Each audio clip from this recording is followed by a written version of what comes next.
প্রিয় শিক্ষার্থীরা, আমরা এখন পঞ্চম শ্রেণীর চ্যাপ্টার 2 এর 30 পৃষ্ঠার 10 নম্বর অঙ্কটা সমাধান করব। দেখো 10 নম্বর প্রশ্নটা আমরা স্ক্রিনে দেখতে পাচ্ছি। 10 নম্বর প্রশ্নটা আমরা একটু পড়ে নিব। এখান থেকে আমাদের কি নির্ণয় করা লাগবে আমরা দেখব। একটি ফলের দোকানে একটি আনারস 48 টাকায়, একটি আনার 95 টাকায় এবং একটি আতাফল 75 টাকায় বিক্রয় করা হয়, বিক্রি হয়। সোনিয়া 4টি আনারস, 2টি আনার এবং 5টি আতাফল কিনে 1000 টাকা দোকানিকে দিলে কত টাকা ফেরত পাবে? দোকানদারকে সে 1000 টাকার নোট দিছে। এখন সে যা কিনছে সেই দামটা রেখে দোকানদার তাকে বাকি টাকা ফেরত দিবে। তাহলে সে কি কি কিনছে এবং কত টাকার কিনছে মোট, এটা আমাদের বের করা লাগবে। তাহলে সে মোট কিনছে 4টা আনারস, 2টা আনার এবং 5টা আতাফল। এই 4টা আনারস, 2টা আনার এবং 5টা আতাফলের মোট দাম আমরা এখন বের করব। তাহলে 4টা আনারসের দাম প্রথমে বের করতে হবে। 4টা আনারসের দাম বের করতে গেলে আমাদের একটা আনারসের দাম জানা লাগবে। একটা আনারসের দাম কিন্তু দিয়ে দেওয়া যাচ্ছে, দেখো 48 টাকা। তাহলে একটা আনারসের দামের সাথে 4 গুণ করলেই আমরা 4টা আনারসের দাম পাবো।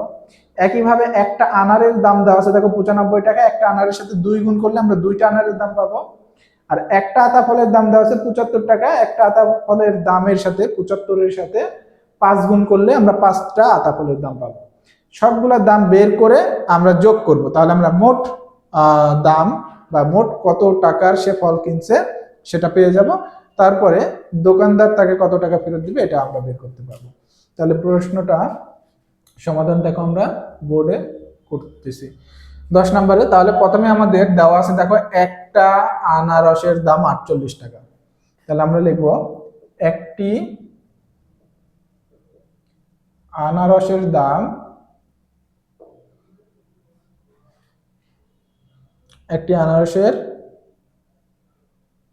দাম কয় টাকা? 48 টাকা। তাহলে সোনিয়া কয়টা আনারস কিনছে? 4টা আনারস কিনছে। তাহলে অর্থাৎ 4টি আনারসের দাম আমাদের বের করতে হবে। 4টি আনারসের দাম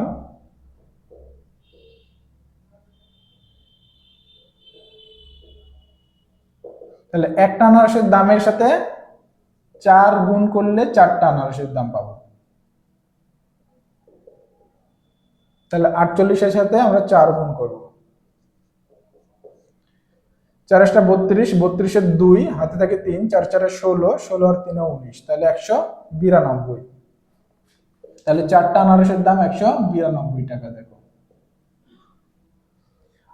এরপরে আমাদের আনারের দাম দেওয়া আছে এবং সোনিয়া আনার কিনছে 2টা। দেখো তাহলে একটা আনারের দাম আমরা আগে তুলে নিব। একটি আনারের দাম 95 টাকা। অতএব 2টি আনারের দাম বেশি হবে আমরা জানি। তাহলে বেশি হলে আমাদের গুণ করতে হবে। একটা আনারের দামের সাথে 2 গুণ করলে 2টা আনারের দাম পাবো।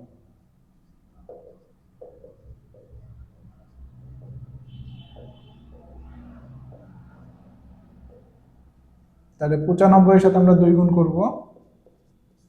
5 × 10, 10-এর 0 হাতে থাকে 1, 9 × 18, 18 আর 1 19, তাহলে 190 টাকা। তাহলে দেখো আমরা 2টা আনারের দাম বের করে নিয়েছি। এখন আমরা 5টা আতা ফলের দাম বের করব। তার জন্য আমাদের একটা আতা ফলের দাম দেওয়া আছে 75 টাকা। তাহলে লিখব একটি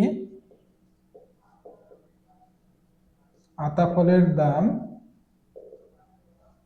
75 টাকা। অতএব 5টি আতা ফলের দাম 75 গুণন 5 টাকা। তাহলে 75-এর সাথে 5 গুণ করলে আমাদের কত আসতেছে? দেখো 5 × 5 = 25, 25-এর 5 হাতে থাকে 2, 5 × 7 = 35, 35 আর হাতের 2 যোগ করলে হবে 37, তাহলে 375 টাকা।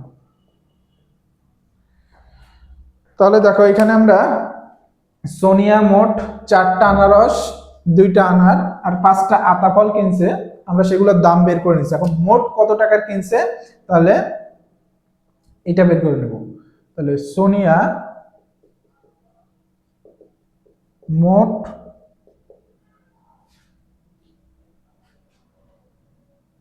ফল কিনে কত টাকার? তাহলে 192 টাকার আনারস যোগ 190 টাকার আনার যোগ 375 টাকার আতাফল। তাহলে সোনিয়া মোট ফল কিনে এত টাকার, তিনটা যোগ করলাম দেখো। তাহলে 192, 190 আর 375, তিনটা যোগ করলে কত হচ্ছে? 205। তাহলে 7 হবে, যোগ করলে 5 আর 2 7, 9 আর 9 18, 18 আর সাথে 25, 25 এর 5 হবে, হাতে থাকে 2, 1 আর 1 2, 2 আর 3 5, 5 আর হাতের 2 যোগ করলে হবে 7। তাহলে সোনিয়া মোট ফল কিনছে দেখো 757 টাকার,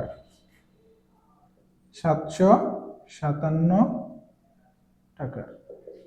আচ্ছা,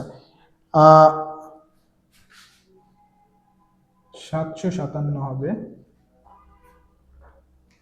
তাহলে দেখো এখন দোকানদারকে সে 1000 টাকার নোট দিছে, তাহলে দোকানদার 757 টাকা রেখে তাকে বাকি টাকা ফেরত দেবে। তাহলে আমাদের বের করতে হবে দোকানিকে 1000 টাকার নোট দিলে দোকানি তাকে কত টাকা ফেরত দিবে। তাহলে দোকানদার তাকে ফেরত দিবে, দোকানদার ফেরত দেবে। আচ্ছা, তার আগে আমরা লিখবো যে দোকানদারকে কত টাকার নোট দিছে। দোকানদারকে মোট দেয় কত টাকার নোট? দোকানদারকে দেয় 1000 টাকা। তাহলে দোকানদার ফেরত দেবে কয় টাকা? দোকানদার ফেরত দিবে 1000 টাকার নোট দিছে, 1000 থেকে 757 টাকা রেখে বাকি টাকা তাকে ফেরত দেবে।